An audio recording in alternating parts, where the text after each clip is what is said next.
بعض چیزوں پر ہم بہت زیادہ توجہ نہیں دیتے ہیں یہ کہہ کر کہ صاحب یہ تو مکروہ ہے، اس میں کیا حرج ہے، حالانکہ ان تمام چیزوں کا اثر ہماری زندگی میں دکھائی دیتا ہے۔ ہم یہ دیکھتے ہیں کہ مال تو آ رہا ہے مگر اس میں برکت نہیں ہے، یعنی پیسے بھی مل رہے ہیں لیکن ضرورت پوری نہیں ہوتی۔ تو کچھ ایسے اسباب ہوتے ہیں جو رزق اور مال کی کمی کا سبب بن جاتے ہیں، یہاں تک کہ انسان کو قرض دار بنا دیتے ہیں۔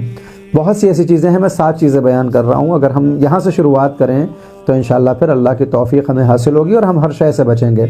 اگر کوئی کھڑے ہو کر کنگھا کرتا ہے تو پھر یہ انسان کی فرقت اور غربت کا باعث بن جاتا ہے۔ اسی طرح سے ٹوائلٹ میں جا کر تھوکنا یہ بھی ایک سبب ہے کہ انسان کے مال میں کمی ہو جاتی ہے۔ وضو کا پانی اسی ٹوائلٹ میں بہا دینا جہاں پر نجاست کا پانی ہوتا ہے، حالانکہ اب ہماری زندگی میں یہ مشکلات ہیں، ہمارے گھروں چھوٹے چھوٹے گھر ہوتے ہیں، لیکن ہمیں بچنا چاہیے اگر ہم بچ سکتے ہیں۔ چوتھی چیز جس کا ہمیں خیال کرنا چاہیے، گھر کے اندر بد اخلاقی۔ جو انسان اپنے بیوی بچوں کے لیے بد اخلاق ہوگا اس کے مال میں کمی ہو جائے گی، وہ قرض دار ہو جائے گا۔ گالی گلوچ کرنا گھر والوں کے ساتھ ہو یا وہ مومنوں کے ساتھ ہو بالخصوص، تو یہ بھی انسان کے مال کی کمی کا باعث بن جاتا ہے۔ اور ایک جو سب سے اہم چیز ہے جس کی طرف ہماری توجہ ہونی چاہیے وہ ہے رات کے برتنوں کو بغیر دھلے ہوئے صبح تک چھوڑ دینا۔